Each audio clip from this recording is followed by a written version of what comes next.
The views expressed are not those of local community broadcasting, WYML LP, or its management, volunteers, or underwriters. Greetings and welcome to the Personal Safety Show. This is Marcus Melnick from Firearm Mentor and Stress to Logic, your host. And we are going to be covering today a plethora of things that have happened and are going to happen in the world of safety. First of all, next week, or in a couple days, on the 25th of June, I will be speaking downtown Chicago at an IABC, the International Association of Business Communicators conference on how to overcome the human stress response. So, if you're interested in signing up for the IABC conference, there's still room. Please go ahead and Google that, and it'll bring you to the website. And if you are a business communicator, whether that means marketing, sales, human resources, this might be a good conference for you to go to. Also, very interesting Supreme Court case came out. The bump stock ban has been overturned by the federal Supreme Court, and we're going to get into that in just a minute. Before we get into it, though, I think we ought to define what a bump stock is. And a bump stock is a firearm stock for a rifle. It's an accessory that makes a semi-automatic rifle fire like a machine gun. It uses the recoil of the rifle to bounce the stock back and forth and recock the trigger after each round is fired. It actually recocks the hammer internally after each round is fired. And a bump stock does not make the firearm automatic, but it does mimic the effect of one. Bump stocks were legal until 2019 when they were banned by the federal government. And they were banned by the government under the Trump administration as a reaction to the Las Vegas shooting. The shooter allegedly used a bump stock and other firearms. Now, I have attempted many, many years ago when it was legal to fire a bump stock. And maybe I'm a putz, I couldn't get it to work. I just don't know how other people think this is this panacea, this great thing. It's a gimmick. It's just like a binary trigger where you have one bullet firing on the trigger moving backwards and another bullet firing on the release of the trigger. I've shot those. They're junk. Sorry to say that, but I've also shot and rented fully automatic machine guns, which is just like a ride at Great America or an amusement park. You wait, boom, you're on the ride, it's over in 10 seconds, and you've just spent a lot of money. So I'm not a big fan of these. I prefer precision and defensive shooting. That is my interest. That doesn't mean that someone else doesn't have an interest. So let's talk about the case. So last week, the Supreme Court struck down a federal ban on these bump stocks, which is, again, an accessory that allows the semi-automatic rifle to fire more quickly than with a standard stock. The legality of the bump stock was reviewed scrutiny in 2017 after a gunman used one to shoot and kill 60 people and injuring more than 400 others during a mass shooting at the Route 91 Harvest Music Festival in Las Vegas, Nevada.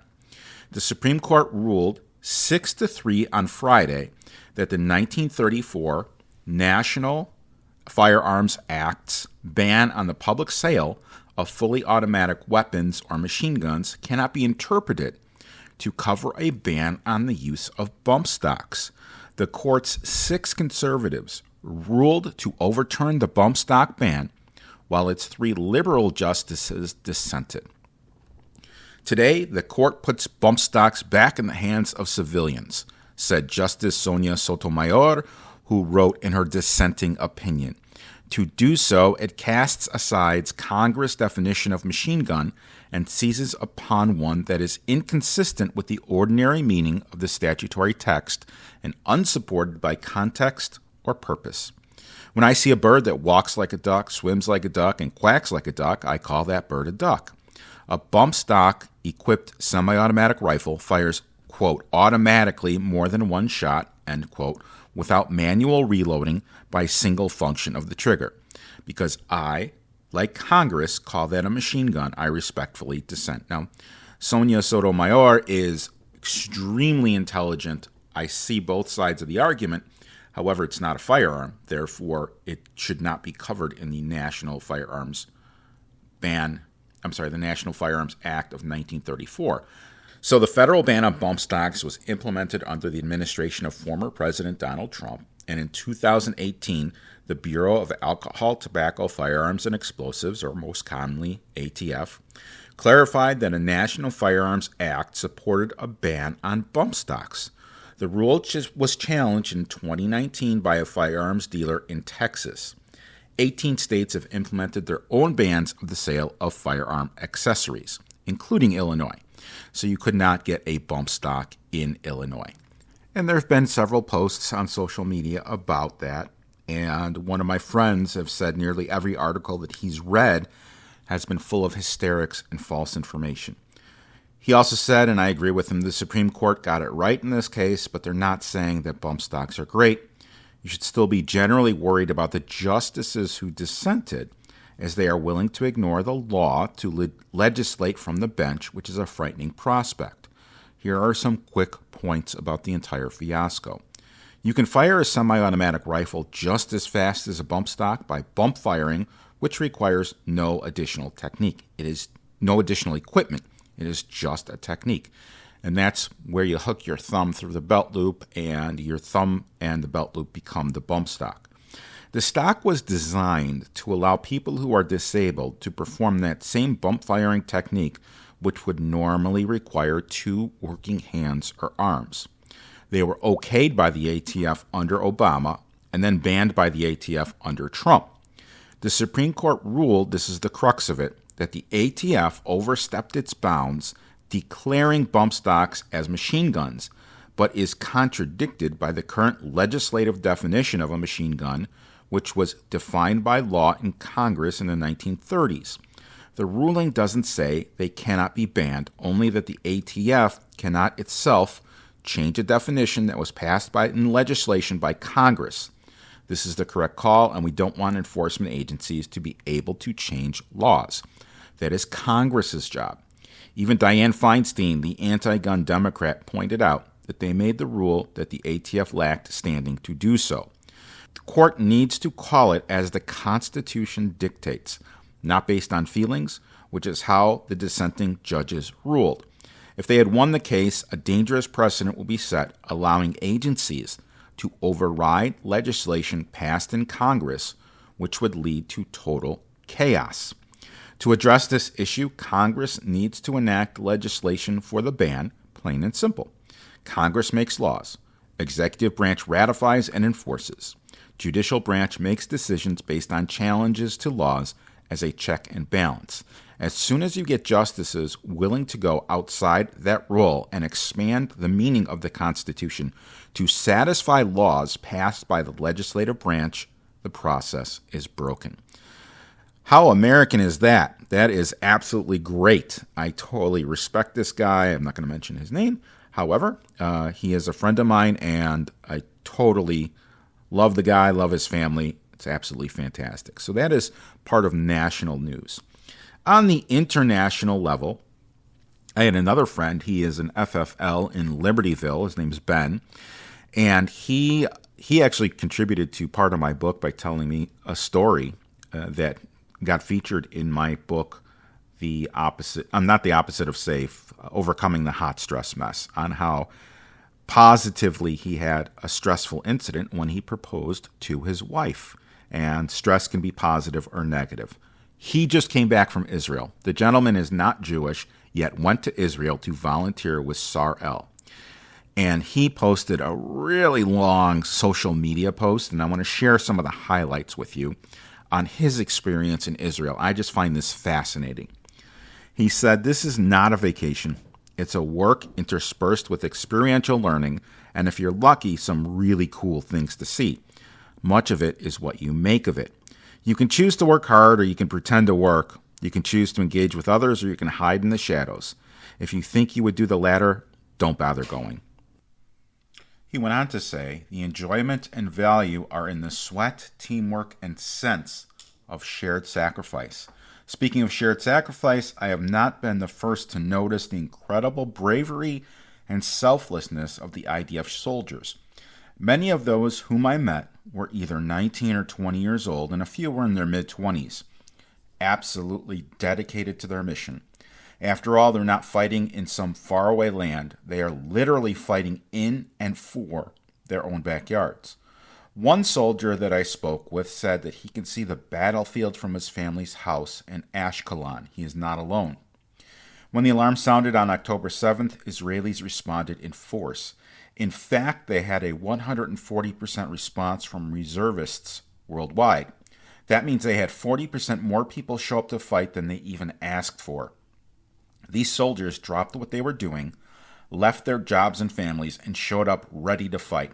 I wonder would America's youth do the same? Would our 18 to 20-somethings fight for America in such numbers? Side note, there's a fantastic YouTube video about some young female combat soldiers, about 20 years old, who were among the first to respond.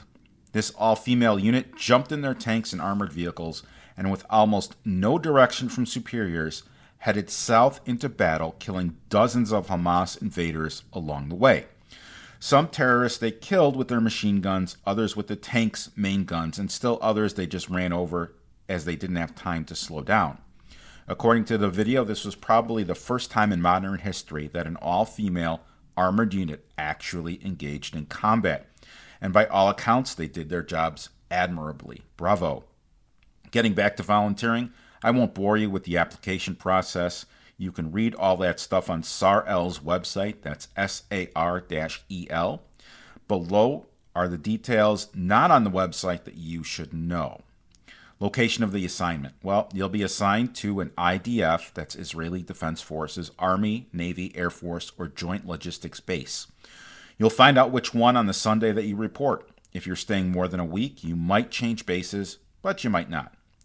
You might not have a chance depending on you might not have a choice depending on the IDF's needs. You are not permitted to disclose the precise location or name of your base with anyone outside of SAR-L and IDF. Lodging was primitive. Best case is a dormitory style with shared bathrooms and twin-size cots or basic beds, maybe air conditioning. Worst case is in tents. One big tent for all the ladies and one big tent for all the men. Bunk beds, squeaky and small. Maybe air conditioning, maybe not. Lots of mosquitoes at night, especially in the central and northern bases. The bases in the Negev desert were less buggy. The common bathroom, shower, toilets are often located some distance away from the tent. Sometimes the toilets are 50 yards away over unlit and uneven rocky terrain. Bring a flashlight or better yet a headlamp. There are no power outlets in the tents, but there's usually a charging area set up close by. Bring backup chargers and cables for everything you need, including a strong, rechargeable battery for your CPAP machine if you need one. A rechargeable battery pack like one from Goal Zero or REI is a good idea. No privacy. You'll be briefed on that base's security situation and locations of the bomb shelters. If rockets, missiles are inbound, then you will have so many seconds to find a shelter. The missile alarms are based on precise analysis of the missile's trajectory. The alarms are loud and unmistakable. We heard them on our last night on the base, but no rockets made it to our base, presumably shot down by the Iron Dome interceptor missiles, or they fell before reaching us. Or maybe it was a false alarm. The work is manual labor. Planned to be packing, organizing, boxing, cleaning, fixing. My first assignment was a medical supply and logistics base. We organized, sorted, and boxed medical supplies. Everything from bandages to IV equipment to antacids for shipment to combat bases. We worked outside and inside, 8 hours per day with a lunch break. The second base was an air base in the Negev desert. We organized, packed, and boxed combat meal kits in assembly line fashion. For 4 days, we worked in a large warehouse with no air conditioning. My job was to put 2 packages, not 1 or 3 or none, of pita bread in each cardboard box as I went by on the conveyor belt for 4 days. 2 packages in each box for 4 days. 2 packages in each box for 4 days. 2 packages in each box. Interspersed with cleaning details and relief of others. Don't mess it up and make the assembly line stop, or else. This was not exactly a glorious military work, but it is the work that had to be done. When I thought of what these young soldiers were enduring, I was honored to do these jobs for them and to do the job as well as I could. The food was meh. You'll eat with the soldiers in a Spartan military dining room. Not many selections, and it's all kosher.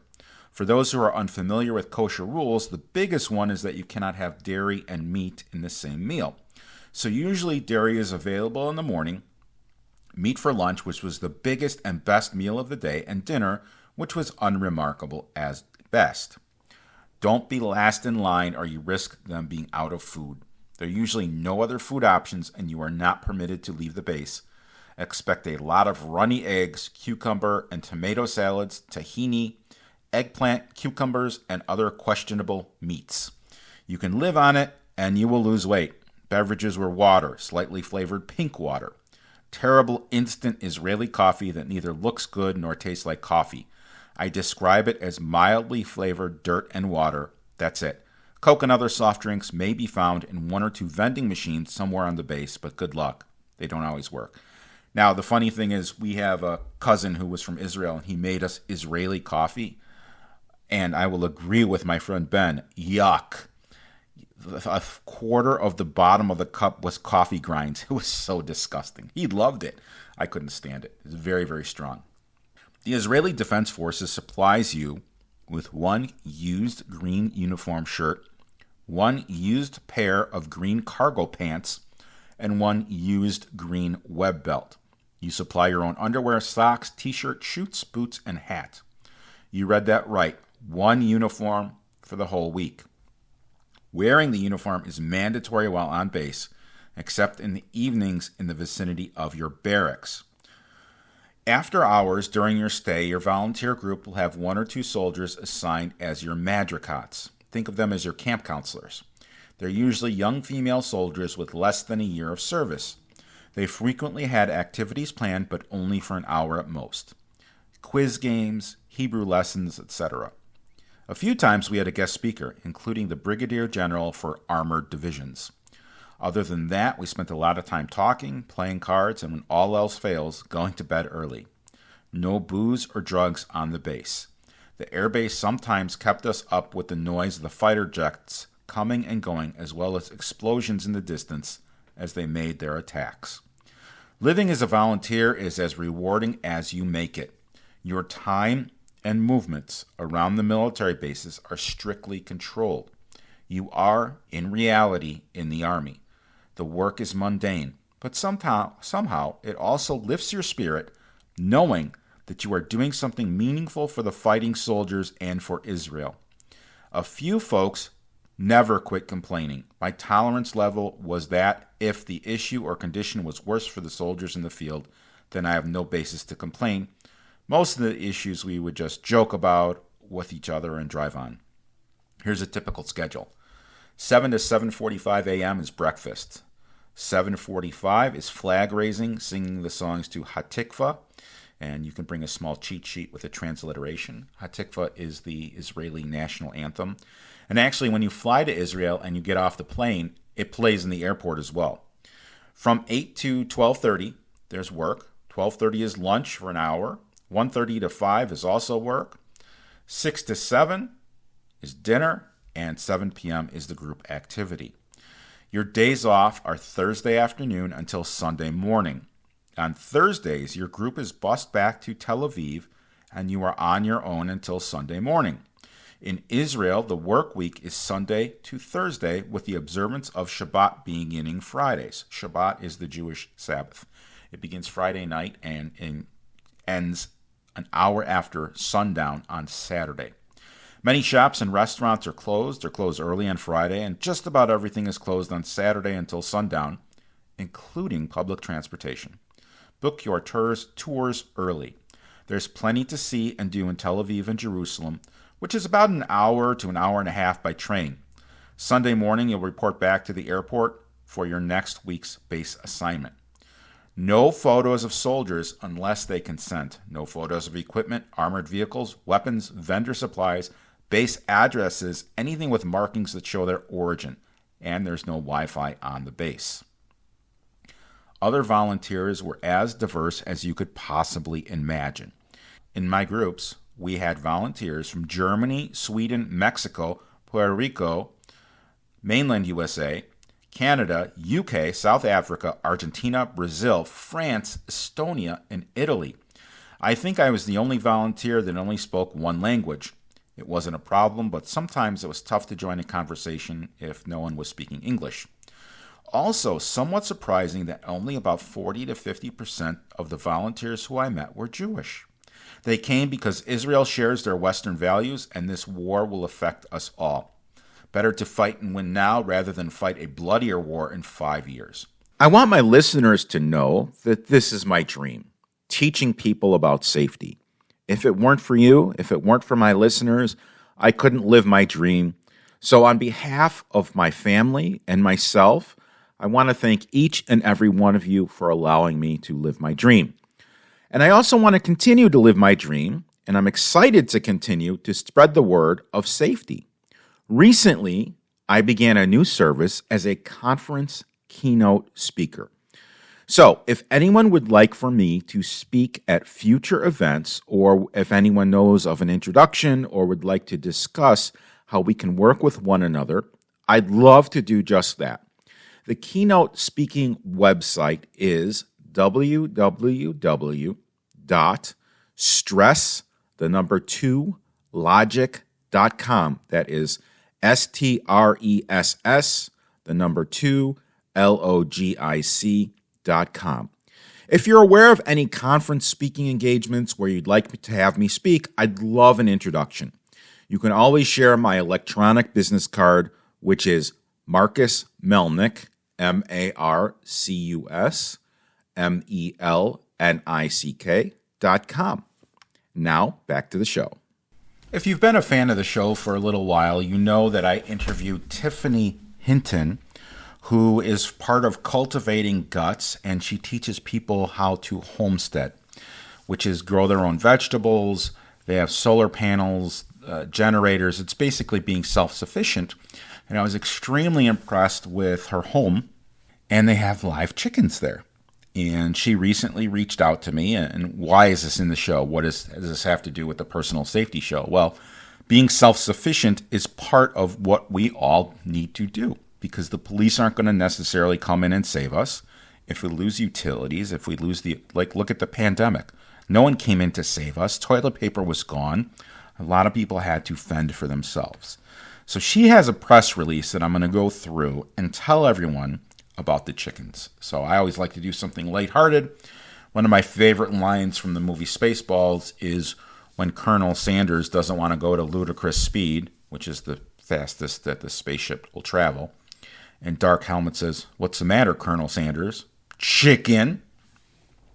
All right, in Prospect Heights, the Chicago Suburban City Director for Building and Development is looking to rewrite the city ordinances to restrict the number of hens and ban roosters without community support. The city's Planning and Zoning Board of Appeals is meeting on June 26 to review the new proposed ordinance written by Dan Peterson, who's the director, after months of community members' opposition to the changes. The residents initially attended a Planning and Zoning Board of Appeals meeting in January to oppose any changes to current city ordinances already in place. The meeting was standing room only, and the community had over 1,300 signatures on a petition to continue to allow chicken keeping in the city of Prospect Heights. The next Planning and Zoning Board of Appeals meeting is on Wednesday, June 26th, so it's in a couple days. And Tiffany Hinton explains, quote, "I believe that our community was built with green spaces in mind, providing residents a large yard to raise a family while supporting our health. One of the many reasons residents choose to move to Prospect Heights is the ability to raise chickens for both eggs and meat alongside their backyard gardens, creating a healthy food source. This is why it's so important our city ordinances remain as written less than 40 years ago." Tiffany's 3 children have a little business going where they actually sell the eggs. So if you'd like an introduction, you want to get some fresh eggs that aren't at the grocery store, let me know. I can facilitate an introduction. My contact information is, or my electronic business card is marcusmelnick.com. That's MarcusMelnick.com. Betty Fuscone, a Prospect Heights resident since 1985 and mom of two, embraced raising chickens as a way to express her love for animals. Chicken raising provides her family with fresh eggs and learning opportunities, and her son, who's 9 years old, explained to the city council in January that he always looks forward to collecting eggs after school and he uses it as therapy. He said, "We've saved roosters and chickens from surrounding towns and enjoyed living here and being able to do so much in our backyard. We've received no complaints from our neighbors and have offered much support to residents who are against chickens in our city. We just want our community to remain the same, as it's one of the reasons we've stayed in Prospect Heights." While many people may not initially think that the new city ordinance is a problem, the small city already has a manpower constraint, and the enforcement of current city ordinances is lacking. The Prospect Heights Building Development Office only has 3 employees and is responsible for fines and investigations. Building permits, inspections are the primary focus for their department. The police only received 12 complaints in the year of 2023 regarding chickens, according to the city office. Increased ordinance restrictions would lead to additional inspections and a disruption of current backlog. However, simply maintaining the current city ordinances and educating current and new residents on the existing ordinance, which includes zoning regulations for chicken coops, fencing animals, noise violations, and animal welfare, could eliminate the need for additional city funding and manpower to enforce new ordinances, which would need to come from tax money. With an estimated 80 residents keeping chickens, time and energy spent writing a new ordinance seems unwarranted. When we return, we'll be continuing the conversation about chickens. The views expressed are not those of local community broadcasting, WYML LP, or its management, volunteers, or underwriters.